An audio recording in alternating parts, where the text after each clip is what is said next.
posibilidad ng tagumpay o kabiguan, ng ligaya o lungkot. Kaya marapat lamang na tanggapin si Jesus bilang tagapagligtas at Panginoon. At matapos yun ay panariwain ang katapatan at paglapit sa Kanya bawat araw o day by day. Ang day by day ay naglalayong umalalay sa pang-araw-araw na pamumuhay. Narito po si Kuya Ed Lapis sa mensaheng pinamagatang An Anatomy of Unhappiness.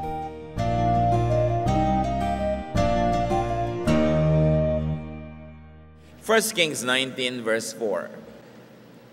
He, meaning the prophet Elijah, came to a broom tree, sat down under it, and prayed that he might die.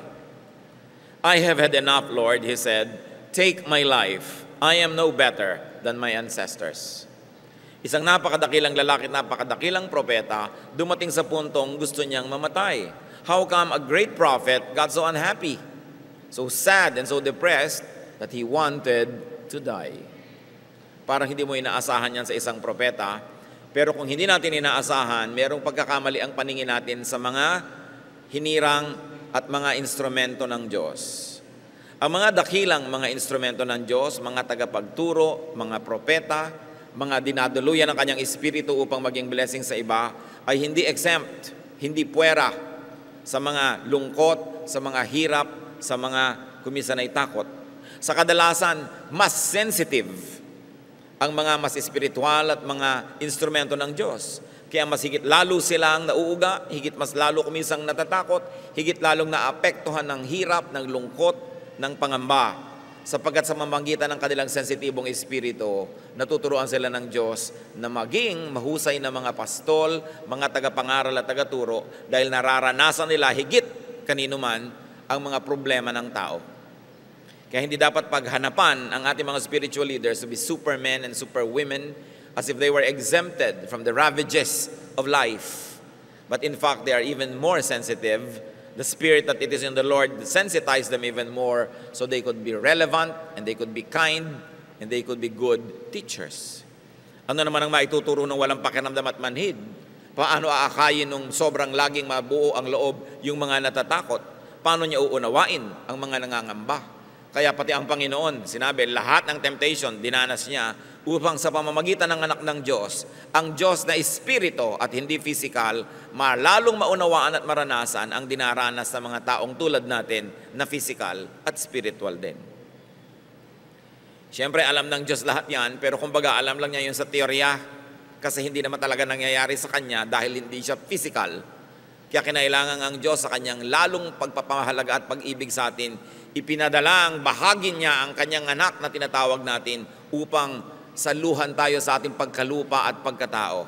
At habang nananatili siyang nakasalo sa Diyos Ama sa langit sa pagka-espiritu, kasalo natin sa pagkalupa, kaya siya ang nagiging tulay natin na mga lupa at espiritu doon sa espiritu lamang na Diyos. Kaya dinanas ng Panginoon lahat ng pagsubok at lahat ng pasakit at hirap. At nang sa ganoon, ang Diyos Anak ay bumalik sa piling ng Diyos Ama, lalong-lalo na ngayon na nauunawa at na-appreciate ng Diyos na Espiritu ang kalagayan natin. And the Bible says, and God remembers that we are dust.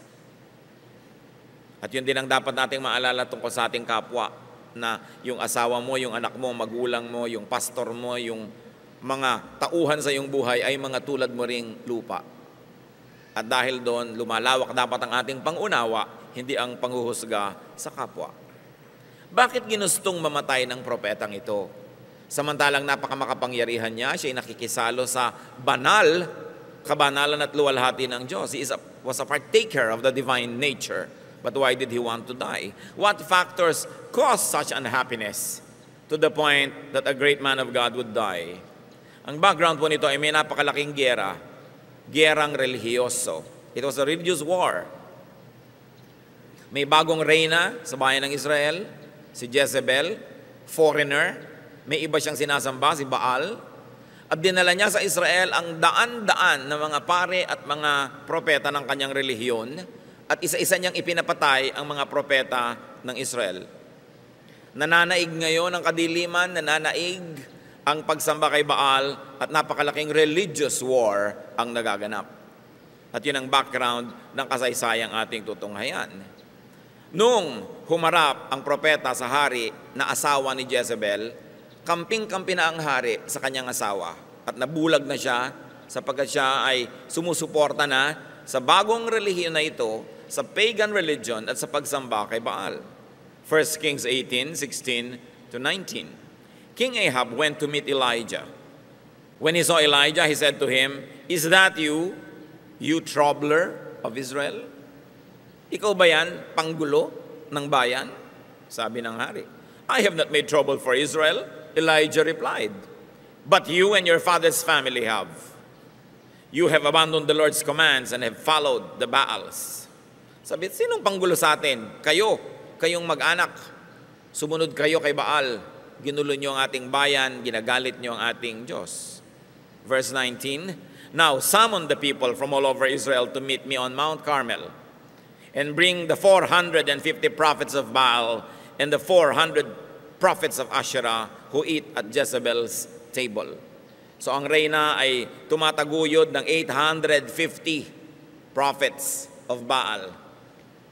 Samantalang ang tingin ni Elijah, siya na lang ang natira dahil nilipol, inubos na ang mga katulad niyang propeta ni Yahweh. Lingid sa kanyang kalaman, meron pa naman na mga natira at ikinubli ng mga supporters sa mga kuweba. But let's study Elijah's unhappiness. At sa pagtatangka nating unawain yun, ay mauunawaan din natin ang ating mga sarili at ang ating mga mahal sa buhay. What were some of the roots of Elijah's unhappiness? One was rejection. Yan ang isang pinag-ugatan ng kanyang lungkot. The king rejects him, the establishment was rejecting him. At kuminsan kahit alam mong kakampi ang Diyos, kakampi mo ang Diyos, may epekto pa rin sa iyo pagkagalit sa iyo ang tao at hindi ka kakampi. There was misunderstanding. He was being called a troublemaker. Isa yung malakas magpalungkot, yung hindi ka nauunawa. There was disconnection from the king, from the people, and from his fellow prophets. Wala siyang komunikasyon sa kanyang mga kapwa-propeta. Ang palagay niya ay siya nag-iisa na lang. And of course, there was disappointment. He was very disappointed with the king, who was supposed to be an instrument of God, but this time this king was becoming the instrument of his wicked wife, Jezebel. And he also faced a very big opponent, 850 prophets ng kabilang partido. Nakakalungkot ang mga ganong bagay. San mo man tingnan. 1 Kings 18:20-21. "So I have sent word throughout all Israel and assembled the prophets on Mount Carmel. Elijah went before the people and said, 'How long will you waver between two opinions? If the Lord is God, follow him. But if Baal is God, follow him.' But the people said nothing." Ang panukala nitong si Elijah, ipunin mo ang buong bayan, tawagin mo rin ang 850 prophets ng asawa mo, magkita-kita tayo sa bundok ng Carmel. Ito isang banal na lugar kung saan napakaraming himalaang naganap at ngayon magkakaroon ng malaking showdown, magkakaroon ng paligsahan. At inipon nga ng hari ang mga tao. At sabi nitong propeta, "Ano ba kayo? Parang wala kayong pagkakakilala sa ating Diyos. Kung si Yahweh ay Diyos, kung ating Panginoong Diyos ay Diyos, siya ang sambahin nyo. Ngayon, kung si Baal ang Diyos, siya ang sambahin nyo. Pero hindi pwedeng pareho. Hindi pwedeng dalawa. Hindi kayo pwedeng mamangka sa dalawang ilog." Yung mga tao naman, walang kakibu-kibo. So Elijah faced silence. He probably thought it was indifference and indecision of those around. Again, he suffered disconnection. The people were not responding, walang kakibu-kibo. Nakakalungkot din yun. Dati pag nagsasalita ang propeta, enthusiastic ang response sa mga tao. Ngayon walang kakibu-kibo. Palibhasa, takot kay Jezebel. Natatakot sila. 1 Kings 18:22-24. Then Elijah said to them, "I am the only one of the Lord's prophets left, but Baal has 450 prophets."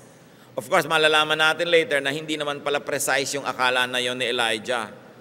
Prophets are not all-knowing. They can also have some details taken wrongly. Diyos lang ang perfect, not even the prophets, not even the apostles, not even those who were close to Jesus. Kaya kung minsan may sinasabi sila, may itinuturo sila, susuriin mo rin kasi Diyos lang hindi nagkakamali. Kahit mga propeta, pwedeng may mali. Sunod ka pala ng sunod dahil propeta yon, mali pala. Kaya dapat alam mo lahat or karamihan ng katuruan para malaman mo kung alin yung, ay mali ito, hindi naman talaga siya nag-iisa may daan-daan pa na nagtatago sa kuweba. But meanwhile, we are analyzing what made him so sad. And one of that was he thought he was alone. Rightly or wrongly, he thought he was alone. Verse 23, get 2 bulls for us. Let them choose one for themselves, and let them cut it into pieces and put it on the wood, but not set fire to it. I will prepare the other bull and put it on the wood, but not set fire to it. So ano ngayon ang gagawin nila? Magkakaroon sila ng paghahandog, ng offering. At ang offering nila ay mga bulls, mga malalaking baka. At ang sabi nitong propeta, o mauna na kayo, total marami kayo, kumuha kayo ng 2 baka, isa sa inyo, isa sa akin. Katayin ninyo, pagputol-putulin nyo according to the requirement of the offering, kasi yun, susunugin dapat yun Ipapatong yun sa kahoy, sisindihan yung kahoy, masusunog yun, offering. Sabi, mauna na kayong gumawa niyan. Pero ihanda nyo lang lahat, katayin nyo ang baka, putol-putulin, ipatong ninyo sa panggatong, pero huwag nyong sisindihan ang kahoy. Verse 24, then you call on the name of your God, and I will call on the name of the Lord. The God who answers by fire, He is God. Then all the people said, what you say is good. Sabi, sige, itong hamon. Ihain ninyo yung inyong baka, tapos huwag niyong sisindihan ng kahoy. Tumawag kayo sa Diyos nyo. Pag biglang may umapoy, galing sa kung saan, di Diyos nyo ay Diyos. Kung sinong Diyos ang sumagot at maglalagay ng apoy dyan nang hindi tayo ang naglalagay, then siya ang Diyos. At tuwan-tuwa naman ng mga tao, wow, magandang boxing ito. No? At ringside ang buong bayan, manonood sila. But up to that point, what was Elijah's social standing? It was that of aloneness. He was alone. Parang siya lang laban sa buong bayan, laban sa daan-daang mga propeta nung kalaban, at laban sa hari at sa reyna. So there was a disconnection, and a showdown was about to happen. Talagang suspenseful ang event na ito. So, naghanda sila. 1 Kings 18, 25 to 29. Elijah said to the prophets of Baal, choose one of the bulls and prepare it first. Sige, mauna na kayo, partida. Since there are so many of you, call on the name of your God, but do not light the fire. So they took the bull given them and prepared it. Then they called on the name of Baal from morning till noon and said, O Baal, answer us. They shouted, but there was no response. No one answered.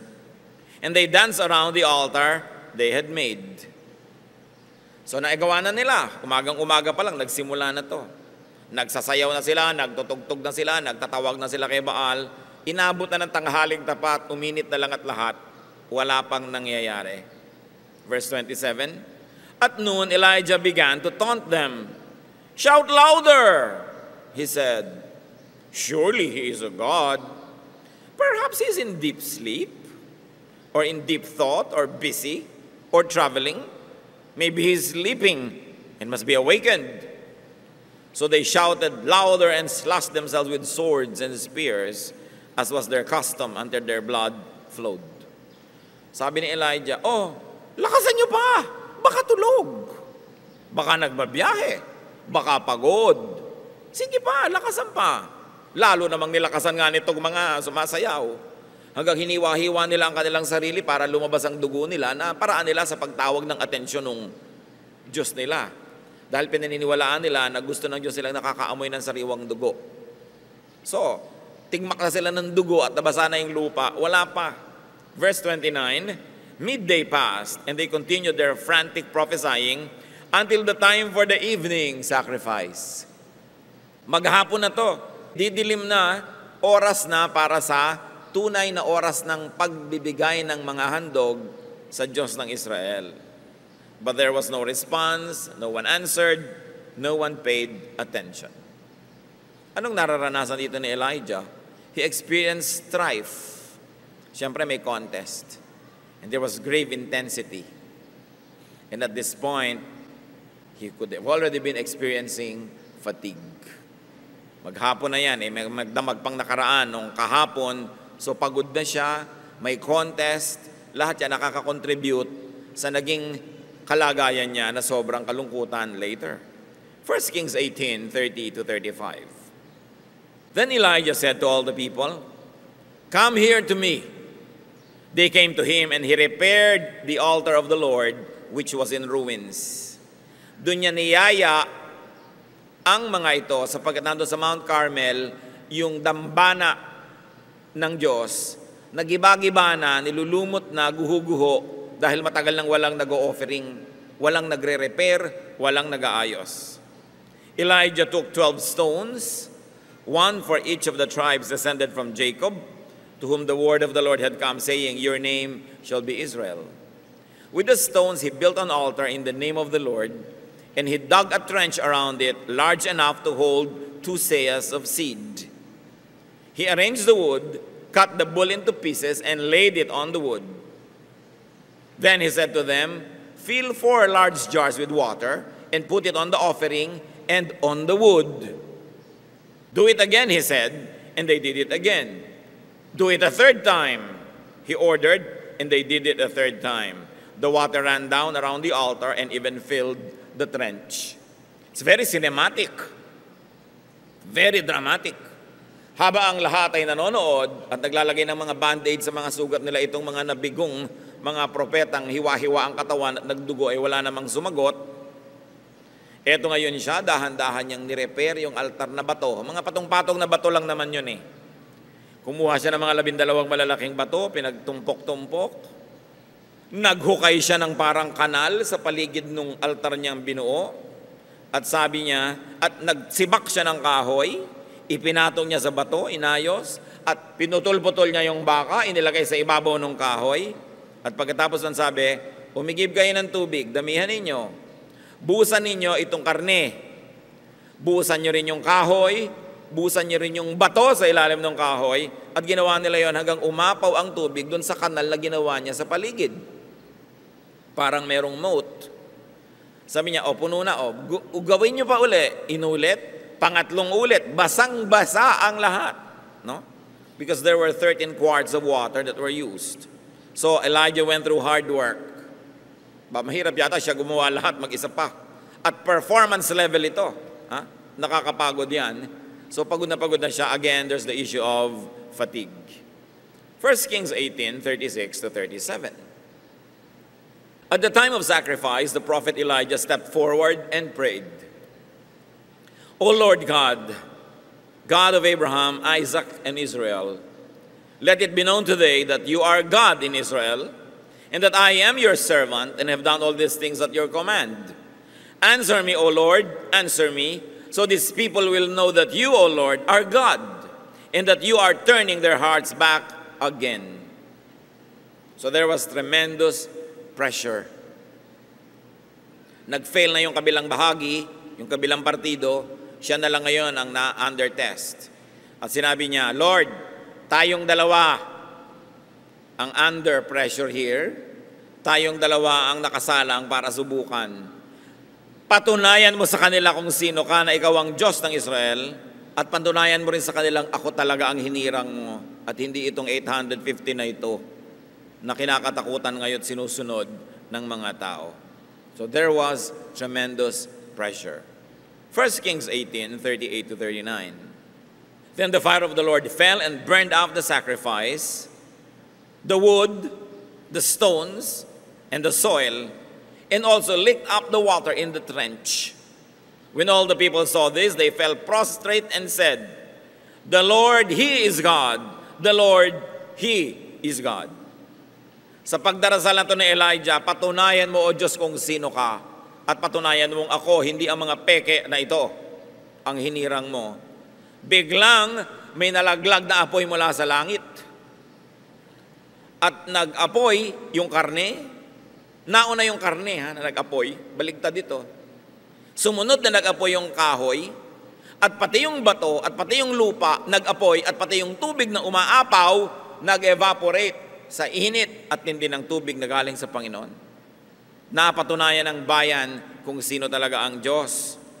So, silang lahat ay nagsabi, totoo nga, ang Diyos natin ang Diyos, siya ang dapat sambahin. So what did the prophet experience here? Success. There was glory. Nagtagumpay siya. Napakalaking tagumpay para sa Diyos at para sa kanya ring ministry. 1 Kings 18:40. Then Elijah commanded them, seize the prophets of Baal. Don't let anyone get away. They seized them, and Elijah had them brought down to the Kishon Valley and slaughtered there. O napagod na naman ang pobreng Elijah, mag-isa niyang pinatay lahat ang 850 priests na ito. So there was victory. Complete, perfect victory. But you know what? Success and glory could lead to unhappiness and depression. Akala nyo ba kabiguan lang nakakapagpalungkot? Ang katakataka, yung sobra ding tagumpay, pag lalo't di mo nadala at nakaya, pwede ka rin niyang sirain. Kaya may mga rock stars, mga movie stars, politicians, statesmen, even religious leaders, and in our story, even the prophet Elijah, nalungkot magkatapos yung tagumpay. Hindi na kaya. Because there could be unhappiness after great glory.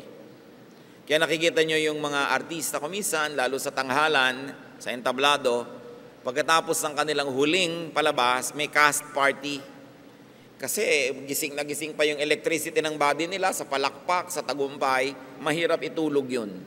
Kailangan ma-deflate ka, kumbaga sa lobo, halos puputok ka na, kailangan magbawas ka ng hangin dahan-dahan para hindi ka sumabog. And as we can see here, unhappiness is, among others, electricity. So Elijah was electrified by his victory, pero nabasa natin maya-maya gusto niyang mamatay. 1 Kings 18:41-42. And Elijah said to Ahab, go, eat and drink, for there is the sound of a heavy rain. So Ahab went off to eat and drink. But Elijah climbed to the top of Mount Carmel, bent down to the ground, and put his face between his knees. Anong background nito mga kapatid? 7 taon na hindi umuulan. May tagtuyot, taggutom, may salot sa bayan ng Israel dahil sa kanilang idolatry. At dahil muling nabuo ang dambana, ang altar ng Diyos, muling naparangalan ang kanyang propeta, muling nasamba ang kanyang pangalan, at muling nagkaroon ng offering doon sa altar na yon, magpapaulan na ang Diyos. At naramdaman yon ng propeta. Sabi niya sa hari, kumain ka, uminom ka, malakas ang darating na ulan. Ano yung konteksto? Mahaba ang biyahe mo, magbiyahe ka na pa uwi, kasi magkakaroon ng balaho. Lahat ng natuyong lupa na naging alikabok, mababasa ng ulan, magkakaputik, hindi makakalakad ang chariot mo, ang mga kabayo mo, hindi makakatakbo sa makapal na putik. So kumain ka na, uminom ka, maghanda ka na, at umuwi ka na. Meanwhile, ang propeta hindi naman kumain. Pumunta siya sa bundok at halos ilagay niya yung ulo niya sa pagitan ng dalawa niyang tuhod na siya'y nakatalungko. He was squatting and his face nearly touched the ground. It was an act of deep worship and meditation of some of the prophets in the Old Testament. But there was hunger and thirst for him na idinagdag pa sa kanyang mga pagod, hirap na naranasan. Naging malungkot din siya, as we can see. Unhappiness is, among others, chemistry. Nakakalungkot din yung gutom ka. Kaya maraming mga sobrang nagda-diet na de-depress. Hindi nila alam, ba't kaya ang lungkot-lungkot ko, yung bewang ko 22 na. No? Yung pala habang lumiliit yung bewang, pwede yan ma-depress ka kasi kulang ka na talaga sa nutrients. 1 Kings 18:43-45. Go and look toward the sea, he told his servant. And he went up and looked. There is nothing there, he said. 7 times Elijah said, go back. The 7th time, the servant reported, a cloud as small as a man's hand is rising from the sea. So Elijah said, go and tell Ahab, hitch up your chariot and go down before the rain stops you. Meanwhile, the sky grew black with clouds, the wind rose, a heavy rain came on, and Ahab rode off to Jezreel. So nangyari, umulan. At nagbiyahe itong si Haring Ahab. Now, the distance between Jezreel and Mount Carmel was more or less 32 kilometers. And the Bible tells us that this prophet Elijah, after a very, very tiring day, ran ahead of the chariot and went and reached Jezreel ahead of the king. So nagtatakbo pa siya. So there was exhaustion. As you can see, happiness or unhappiness is also fatigue. Pag sobra kang pagod, may tendency ka ring ma-depress. 1 Kings 19, 1-4, nakita si Ahab at ang kanyang asawa. Sabi siguro ni Jezebel, patay na ba si Elijah? Now Ahab told Jezebel everything Elijah had done and how he had killed all the prophets with the sword. So Jezebel sent a messenger to Elijah to say, "May the gods deal with me, be it ever so severely, if by this time tomorrow I do not make your life like that of one of them." So nabalitaan ni Jezebel na namatay ang lahat ng kanyang mga kampon. Nagpadala siya ng mensahe dito kay Elijah. Text siya agad, "Elijah, bukas patay ka. Kung anong nangyari sa mga prophet ko, ganon din ang mangyayari sa iyo." Verse 3, Elijah was afraid and ran for his life. Nakita niyo to? Matapos yung tagumpay, yung napaka-dramatic na pagpapakilala ng Diyos kung sino siya, Elijah was afraid and ran for his life. Ngayong pang patay na yung 850 prophets, ngayong pang bumalik na ang debosyon ng Israel sa Diyos, ngayong pang siya na uli ang kinikilalang propeta, natakot at nagtago. When he came to Beersheba in Judah, he left his servant there, while he himself went a day's journey into the desert. He came to a broom tree. Bumalik na tayo sa binasa natin kanina sa simula. He came to a broom tree, sat down under it, and prayed that he might die. "I have had enough, Lord," he said. "Take my life. I am no better than my ancestors." So what added to the brew, there was threat to his life. Meron din naman dati na. And there was fear. Meron na rin naman dati na. Pero anong dumagdag? Kasi nagkahalo-halo na lahat. Yung tagumpay, yung takot, yung pagod, yung gutom, yung hirap, nagkahalo-halo. It was too much ministry. Kaya sabi niya, "I have had too much." Nasobrahan. So pati yung propeta, nung nasobrahan, na-depress. Gusto na niyang mamatay. Ba't natin ito pinag-aaralan? Para masuri natin our own unhappiness. The roots of our unhappiness can be the same as that of Elijah's. Where did unhappiness come from? Because unhappiness can come from one, rejection. Tulad niya, pag nare-reject tayo, we can be unhappy. Lalong-lalo if you experience rejection in childhood.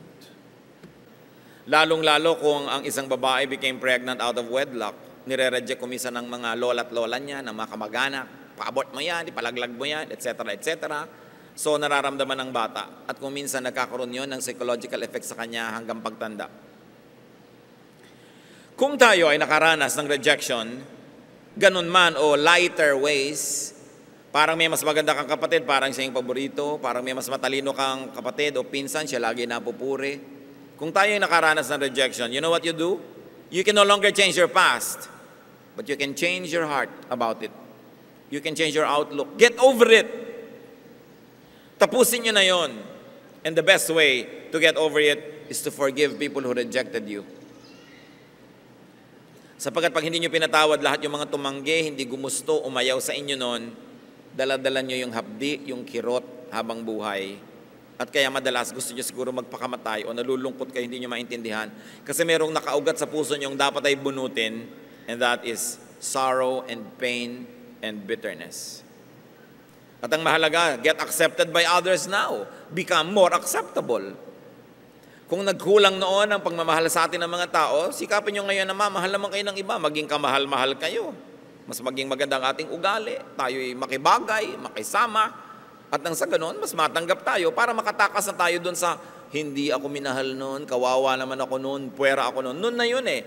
At sa lagay, naapektuhan ka na noong araw, hanggang ngayon maapektuhan ka pa, bukas maapektuhan ka, next year maapektuhan ka rin, paulit-ulit ang kalugihan mo. Kailangan mong palayain na yung sarili sa tulong ng Diyos. And the best way is to forgive everyone who rejected you and then accept as much love now, being more and more lovable. At isang magandang lesson sa atin, mga kapatid, do not reject people. Lalo kayo yung magulang, kayo yung lolo, kayo yung lola, walang kasalanan yung bata, bakit siya nandyan, huwag nyo i-reject. Kumisan yung mga lola, naiinis doon sa manugang, yung bata ang napagdidiskitahan, rejected. Lalo kamukha ng kanyang balae. Kamukha ng balae itong batang to, mukhang impacto. So yung bata, walang kamalay-malay, nare-reject siya. Kung minsan naman, gustong-gusto mo yung isang manugang mo, mahal na mahal mo yung apo mo na yung sa manugang mo, ang bata sensitive. Let's not reject people. Teacher ka, don't play favorites. Basta huwag tayong mag-reject kasi alam natin, malalim ang sugat na nililikha niyan. So as much as we would like to be free from the bitterness of being rejected, let's also set people free from being rejected. Yun ang lesson na matututunan natin dito. Para hindi iibigin ninyo o nino man na magpakamatay o mamatay dahil sobrang malungkot. And of course, there was disappointment on the part of Elijah about the king and the nation. Para hindi ka laging ma-disappoint, don't expect too much. Don't expect too much. At tayo naman, tulungan natin ang ating kapwa that they don't get disappointed with us.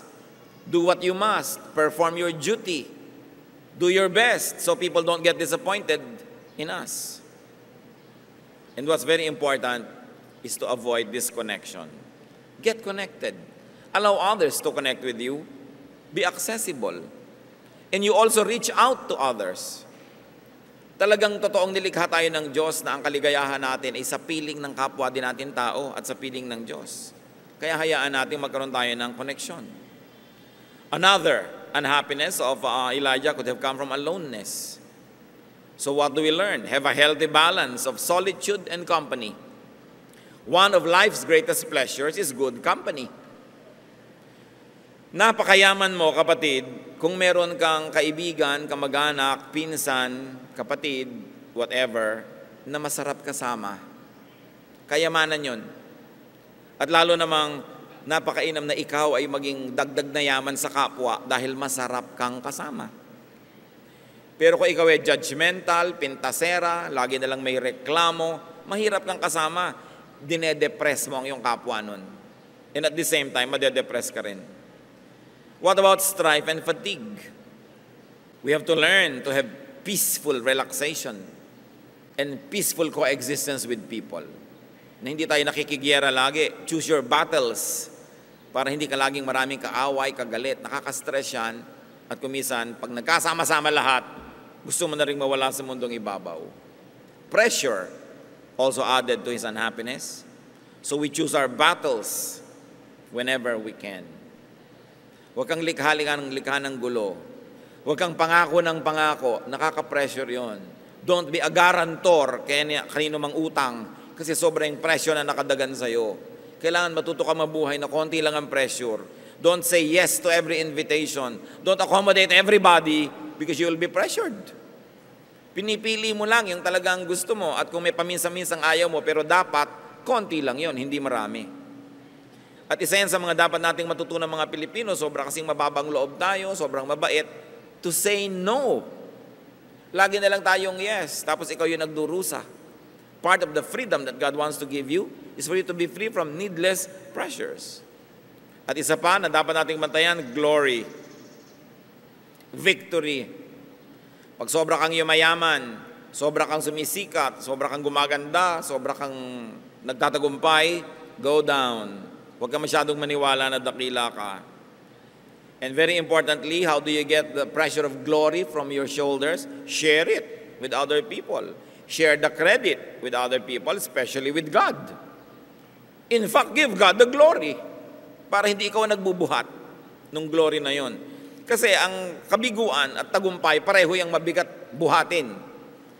Marami sa atin, marami ng practice sa kabiguan. Kasi mas maraming kabiguan kaysa tagumpay eh. Kaya pag nabibigo ka, nalulungkot ka lang pero hindi ka natutumba. Pero marami ang hindi nadadala at hindi nakakaya yung tagumpay. Doon sila nasisira. Kaya kung minsan, ang hinihiling mong tagumpay sa Diyos, pag hindi niya ibinigay, pasalamat ka rin. Kasi alam niya yung load limit mo. Wawasakin ka lang ng sobrang tagumpay, kaya ang ibibigay lang sa iyo yung kaya mong dalhin. Even God's no answer is a blessing dahil alam niya ang ating kapasidad. What about his hunger and thirst? So alam na natin yung solusyon. Eat and drink properly. It's not enough to just eat or drink properly, yung tama sa'yo. Yung mga sobrang maingat nga sa katawan, kinoconsider pa nila yung kanilang blood type. Hinahanap nila kung anong bagay sa blood type nila na pagkain. Body type nila. Yung kanilang lifestyle, binabagay din nila. Hindi naman yung diet, halimbawa ni Jane Fonda, bagay sa'yo, hindi ka naman si Jane Fonda. Di ba? Ikaw si Jane Punda. No? So si Jane Unan, iba na naman yun. Hindi kayo pwedeng pare-pareho. Kung yung ginagaya yung mga model, magkaiba naman. Tsaka yung mga model, alam nyo, lalo yung mga nakikita nyo sa TV, lumalaban ng mga bikini open. Mga 2 araw yung hindi umiinom ng tubig, dehydrated para ma-define yung mga muscle nila. Walang katubig-tubig ang katawan. Kaya kadalasan, pagkalabas nila doon sa backseat, mga natutumbat na hihimatay. Kasi talaga ang pagde-deprive sa sarili para pumayat. Ba't nyo gagawin yun? Paparusahan nyo ang inyong sarili. No? So kailangan, may body type ka, may comfortable weight ka. Kung talagang yun, you cannot be somebody else. And you must not depress yourself trying to be someone else. At isa pa pang nakita natin dito kay Elijah, fear. So deal with your fears. Uproot or at least minimize if you cannot conquer your fears. Dapat yan inilalagay sa lugar. What are more insights into the cures to unhappiness and depression according to the experience of Elijah? Nasabi na natin, dagdagan pa natin na lalong-lalong ngayon nakabase sa kanyang karanasan. 1 Kings 19, 5-8. Tuloy ang kwento. Then he lay down, matapos siya sabihin, Lord, gusto ko nang mamatay. Then he lay down under the tree and fell asleep. All at once an angel touched him and said, Get up and eat. He looked around, and there by his head was a cake of bread baked over hot coals and a jar of water. He ate and drank and then lay down again. Matapos siya magreklamong hindi na niya makaya, napahiga na siya doon sa lilim ng puno at siya ay nakatulog. Pinukaw siya ng anghel, hinipo siya, tinapik-tapik at sinabing, bumangon ka muna. No? Kumain ka muna. Huwag kang matulog ng gutom. So pagtingin niya, may pagkabango-bango mga tinapay na talagang bagong bake sa kanyang ulunan at mayroon pang isang banga ng tubig. So bumangon siya, kinain niya, ininom at nahiga uli. Sa inyong mga tamad magluto, matutulog na lang ng gutom, learn this. Yung ayaw na magluto, ayaw na maghugas ng plato, itutulog na lang yung gutom, may pagkain naman. No? So learn from this. Baka marami kayong depression na galing dyan. Ito naman siya, hindi tamad, wala lang talaga siyang pagkain, kaya pinaghimalaan. Ngayon, kung meron kayo sa bahay nyo, hindi nyo kailangan ng himala. Verse 7, The angel of the Lord came back a second time and touched him and said, Get up and eat, for the journey is too much for you. So he got up and ate and drank. Strengthened by that food, he traveled 40 days and 40 nights until he reached Horeb, the mountain of God. Ministry na naman. Balik na naman siya sa dati. Samantalang kanina lang gustong mamatay. Gutom lang pala. Kaya siya sobrang na-depress. Kaya dapat i-balance natin yan. Pinag-aralan natin yung unhappiness. Tingnan natin yung kabaligtaran. Bakit siya na-revive? Because happiness is a tree. Kumisan parang maliit na detalye lang sa kwento. Naglakbay siya, iniwan niya yung katulong at naglakad pa siya mag-isa maghapon. Talagang gusto niya mapag-isa para walang makapigil sa kanya. Kaya alam niyo yung mga gusto ko magpakamatay, pag hindi ka dumating dito, magpapakamatay ako. Hindi magpapakamatay yun. Yung talaga magpapakamatay, wala siyang sinasabihan para maituloy niya ang balak niya. No? Paminsan-minsan, baka rin matuloy, kayo na makiramdam. No? Kung nag-iinarte lang, yung gustong kunwari magpapakamatay. Kung minsan man, baka nga matuloy, so bahala kayo kung anong gagawin nyo. Pero nakikita nyo, yung talagang determined magpakamatay, walang sinasabihan yon. Ngayon, happiness is a tree, a shade, a comfort. Ano yan sa atin? Hindi naman lagi na lang literal na puno. Pag sobra na tayong stressed, malungkot, find your tree. Maybe it's a place. Maybe it's a condition. Maybe it's a vacation. Maybe it's a spa. No? or a barber shop, or shopping, kung ano man yung tree. Nagbigay sa kanya yun ng ginhawa. No? And we should find trees in our lives. Sa katunayan, ang best tree, syempre, tao. Proverbs 17:17, a friend loves at all times, and a brother is born for adversity. Tiyakin nyo naman na kung marami kayong ipinupundar sa buhay, at least makapagpundar kayo ng mga kaibigan na talagang kapalagayang loob, nauunawa nyo at inuunawa kayo, yung pwede kanyang gisingin sa madaling araw at pwede mo rin siyang gisingin, pwede mo siyang abalahin at pwede ka rin niyang abalahin, tiyakin yung meron kayong ganun sa buhay. Kasi isang malaking kayamanan ang may ganun sa buhay. Job 6:14, the despairing man should have the devotion of his friends. Kasi si Job, nagdurusa, sabi ng mga kaibigan niya, siguro may kasalanan ka. Sabi niya, may kasalanan ako at wala, may atraso ako sa Diyos at wala, dahil nagdurusa ako, dapat kaibigan ko kayo. Unawain niyo ako, huwag niyo ako i-judge sa panahon na ito. Sabi niya, ang kailangan ko, yung devotion niyo, hindi yung judgment. So kung meron tayong mga non-judgmental friends, at lagi nating binabaliktad yan mga kapatid, gusto nating may kaibigan, magbigay din tayo ng friendship. Gusto nating may dumuunawa sa atin, magbigay din tayo ng pangunawa. Do to others as you would have them do to you, sabi ng Panginoong Jesus. Ang Diyos, 2 Corinthians 7:6, God comforts the downcast. So napakasarap na sa Diyos kasi silong. Pero siyempre, maganda yung relasyon mo sa Kanya. Wala kang agam-agam, close kayo ng Diyos. Happiness is also rest and sleep. Nakita nyo na iba siya nung nakatulog. Ang bait nga ng Panginoon, Exodus 34:21, 6 days you shall labor, but on the 7th day you shall rest. Even during the plowing season and harvest, you must rest. Kahit oras talaga ng trabaho, dapat may pahinga. So magpahinga tayo at payagan din natin ang ating kapwa na magpahinga. Huwag natin din laging pagurin. Mga anak, bigyan nyo ng pahinga ang inyong mga magulang, lalo sa gastos. No? Mga anak din naman, pagpahingahin ng magulang mula sa kutakot-takot na sermon. Dapat may pahinga ang tao. Hindi lang ikaw ang may pahinga, dapat nagbibigay ka rin ng espasyo sa kapwa mo na magpahinga rin siya. Kung meron kayong mga staff sa bahay, abay bigyan nyo naman ng espasyo kung saan sila matutulog. At kung talagang wala kayong espasyo pero yung mga staff kayo sa bahay at natutulog sila sa sala, pag orasan ng tulog nila, huwag na kayo magpakalat-kalat sa sala. Huwag na kayo doon manood ng TV, magbasa at kung ano-ano dahil kailan pa sila matutulog. So binibigyan nyo ng pahinga. At yung turo na yan, lalo kung may kapangyarihan tayo over other people, we should exercise the prerogatives of God and give people rest.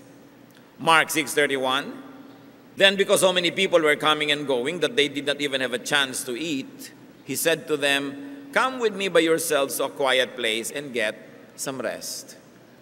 Ang Panginoong Jesus, napansin niya na yung mga disipulo niya ay sobrang pagod na sa dami ng nagpapagamot, nagpapapray, nagpapakounsel.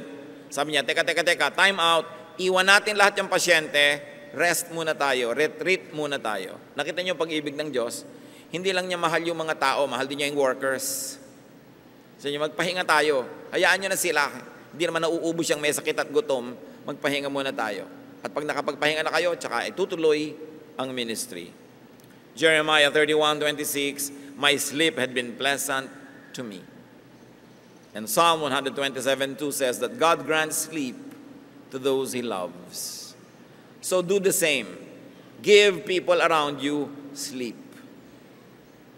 Husbands, pag hindi kayo umuwi sa oras, o kayo yung mga nasa field work, malayo, hindi makatulog ang mga asawa ninyo, lalo meron kayong bad record. Okay? Patulugin ninyo mga asawa nyo, ibalik nyo yung kanyang tiwala, pahinga ng puso, hindi yung pag nakatalikod siya kung ano-anong mga himala ang nagaganap. Kaya tuloy, pag hindi kayo magkasama, hirap na hirap ang loob. Napakalaking pahirap yan sa mahal nyo sa buhay. Kung ang Diyos, pinapahinga tayo, dapat kayo, kung sino man yung mahal nyo sa buhay, mga anak, patulugin nyo mga magulang nyo. Hindi yung alauna na ng umaga, wala pa kayo. Kung minsan alana, hindi na lang alauna, talagang alana, hindi na umuwi. No? Maawa kayo sa nagmamahal sa inyo dahil nag-aalala. Hindi yung sasabihin, safe naman ako, I'm okay. Bakit ba pinoproblema mo yan? Ikaw, alam mong safe ka kasi nandun ka, kasama mo yung sarili mo. Yung hindi nakakakita sa'yo, nag-aalala. At alam niyo yung mga naghihimala, ayaw sumugod sa telepono, low bat. Low bat. Yung nawawala ka, low bat. No? Lagi na lang na walang signal. Mga ganyang mga issue. Sa Hong Kong nung araw, nung wala pang tunnel between Hong Kong and Kowloon, ang ginagawa ng mga husbands na naghihimala, nagpapakagabi sa office para maiwan sila nung last ferry. Kasi alam nila, pag kumros na yung ferry, wala nang last trip, doon na sila matutulog sa Hong Kong Island. So ano mangyayari? Lahat ng himala nagagawa na nila. Yung naghihimala, laging may dahilan yan para mawala. Pag paulit-ulit yung mga lobat na yan, yung mga kung ano-ano, bumenta na yung mga ganyang gimmick. Pero ang point natin, pag may asawa kayo, may pananagutan kayo, dapat ang ibinigay nyo sa kanyang regalo, mapayapa, matahimik ang loob, hindi nag-aalala. Napakahalaga yung pananagutan natin sa isa't isa. So you grant sleep to those you love. Hindi yung sila ay napupuyat ka iisip. Proverbs 3:24, when you lie down, you will not be afraid. When you lie down, your sleep will be sweet. So give your loved ones sweet sleep by not making them worry about you. Also, we have seen in the story that happiness is connection. First of all, with people. 2 Timothy 1:4, I long to see you so that I may be filled with joy. Talaga ang ligaya natin, pinakamalakas nang gagaling sa kapwa natin, lalo't mga mahal natin sa buhay. Kaya mga kapatid, sobrang malaking tragedy ang policy ng ating pamahalaan to export people as overseas Filipino workers. Nakakatulong pansamantala. Naiibsan ang hirap pansamantala, pero ang social cost ng paghihiwalay. Yung pagkakalayo-layo, lalo nag-immigrate na forever, yung mga mahal mo sa buhay. Nagpapalaki ka ng anak, nagpapalaki ka ng mga pamangkin, mahal sa buhay, thinking makakasama mo hanggang ikailibing, yung pala hindi ganun ang mangyayari. Dahil sa hirap ng buhay, nagkakahiwa-hiwalay tayo. Kaya napakalaki ng pananagutan ng ating mga politiko na nagpapaandar ng gobyerno. Kailangan isa sa mga platform nila, hindi lang damihan ang market for overseas Filipino workers abroad. Dapat ibangon nila, palakasin ang ating bayan para hindi tayo kailangang maglayasang lahat. Dahil nagkakahiwa-hiwalay, malaking lungkot yon. Hindi lang dapat balik bayan, dapat walang alis bayan kung matino ang pamamalakad sa ating bansa. Ayaw nyo ba na magkaroon kayo ng mga katulong na Amerikano sa bahay? Ha? Yung iyaya mo, British, may accent, no? Ayaw mo ba na ang hardinero mo Hapon dahil gumagawa ng Japanese garden? Tayo na lang ba lagi kagawa nun? Bagamat hindi naman yun masama. Kadakilaan nga. Pero hindi dapat policy pang matagalan yan because of the tragedy of separation. Ang sarap na kasama mo sa buhay ang yung mga minamahal. Kaya huwag kayong laging humahanga sa mga politiko na nagpaparami ng market for Filipinos abroad. Dapat gumawa sila ng market dito. Dapat ang mga tao hindi naaalis para lang mabuhay. Kailangang baguhin yung pamamaraan dahil sobra na ang lungkot na ibinibigay sa bawat isang tao niyan. Sabi sa Proverbs 27:10, do not forsake your friend and the friend of your father, and do not go to your brother's house when disaster strikes you. Better a neighbor nearby than a brother far away. Ipinapakita yung halaga na nagkikipagtulungan ka sa iyong kapitbahay. Kasi kung nakatira ka sa malayo sa iyong mga kamag-anak, dapat yung kapitbahay mo, parang kamag-anak mo yun. Kaya makipagkapwa ka. At huwag mong kakalimutan, kahit yung kaibigan ng tatay mo. Naging ganyan ka dahil yung tatay mo, sinuport ka, pero hindi mo alam, may kaibigan pala siyang nag-support din sa kanya. Sabi, tatanaw ka ng utang na loob, maging sa mga kaibigan ng iyong magulang. Kailangan mahalaga yan.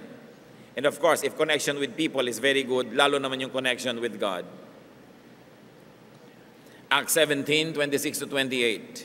God determined the time set for them and the exact places where they should live. God did this so that men would seek Him and perhaps reach out for Him and find Him, though He is not far from each one of us. For in Him we live and move and have our being. So at the very least, huwag natin kakalimutan, nakatira ang Diyos sa atin, ang Espiritu ng Diyos ay nasa atin, hindi siya malayo because God lives in us. And what happened to Elijah? He received an angelic touch. An angel touched him twice. Connectedness is important. So we touch people, we allow people to touch us, and very importantly, we touch God and we allow God to touch us. Luke 5:13, Jesus reached out his hand and touched the man. I am willing, he said, be clean. And immediately the leprosy left him. Luke 6:19, and the people all tried to touch him because the power is coming from him and healing them all.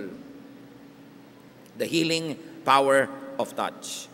Kahit hindi ikaw si Jesus, hihimasin mo lang, hahagurin mo lang ang mahal mo sa buhay, yung nalulungkot, kahit wala kang sabihin, nakakapagpagaling yun.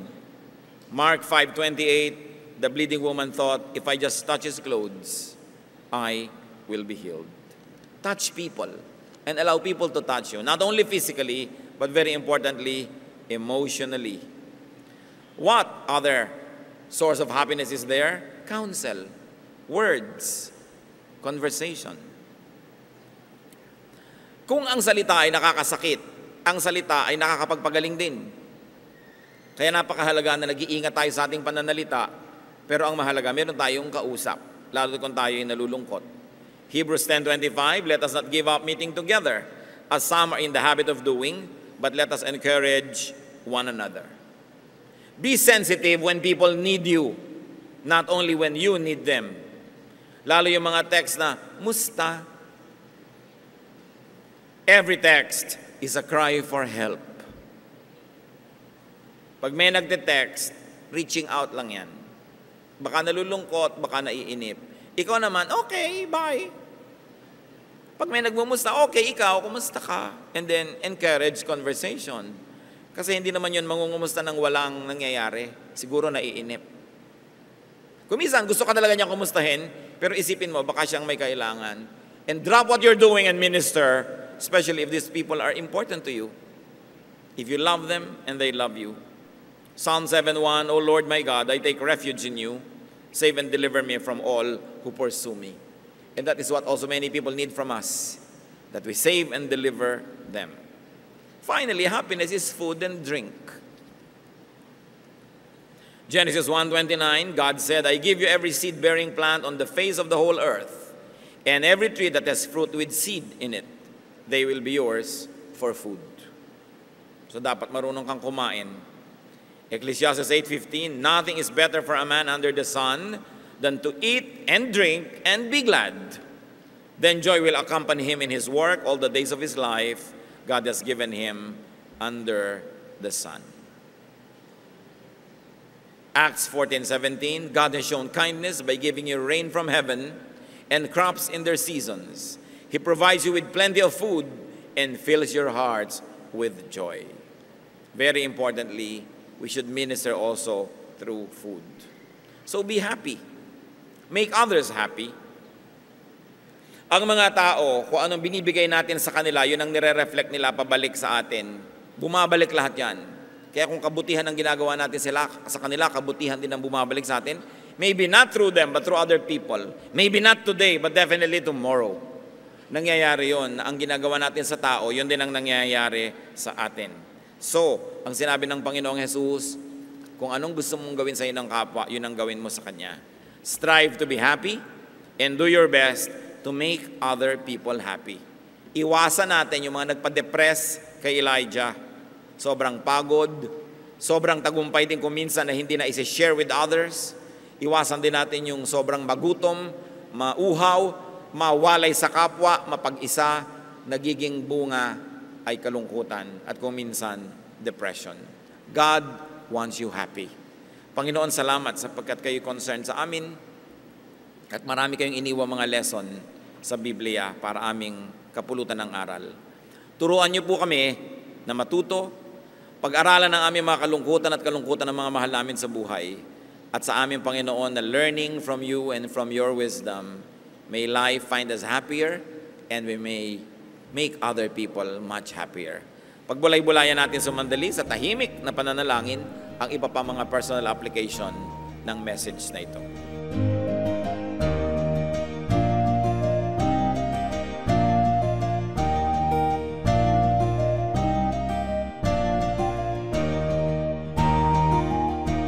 Ang katatapos pong mensahe ni Kuya Ed Lapiz ay pinamagatang An Anatomy of Unhappiness.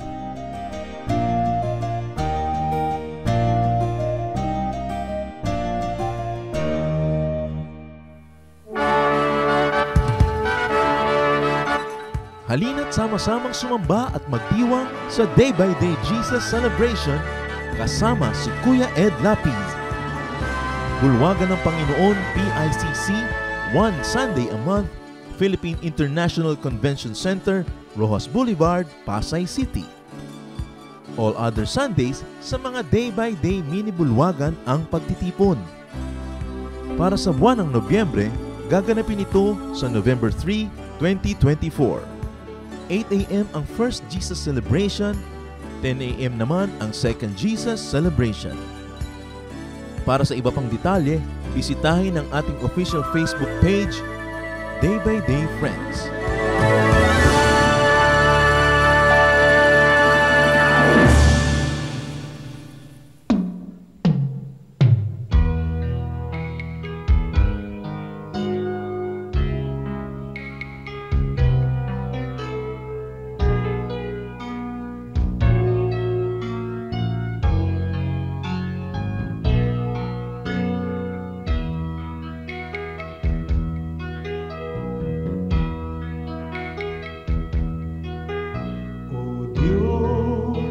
Dalangin ko'y iyong tanggapin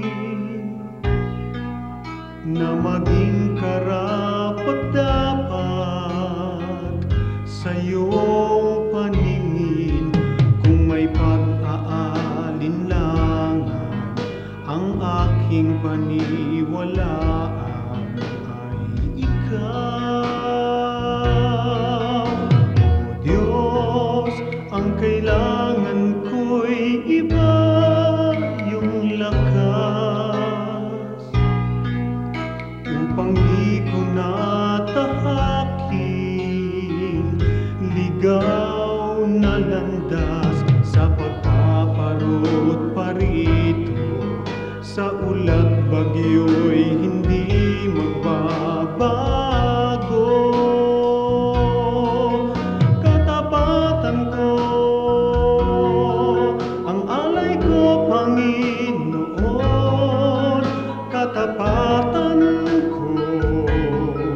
sa'yo'y panghabang panahon.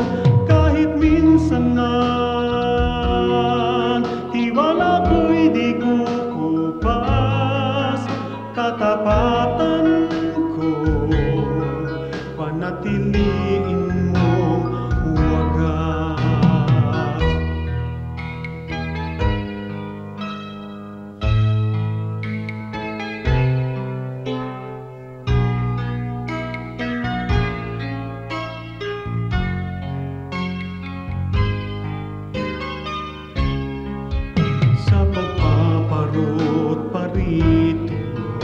Sa ulat bagyo'y hindi magbabago. Katapatan ko, ang alay ko, Panginoon. Katapatan ko, sa'yo'y panghabang panahon. Kahit minsan man tiwala ko'y di kukupas, katapatan ko panatiliin mong wagas,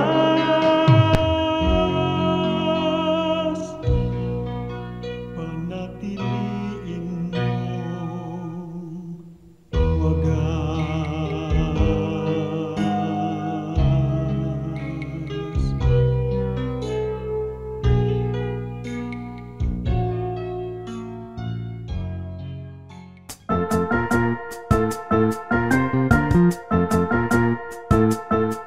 Oras na po para pansamantalang magpaalam ang programang Day by Day.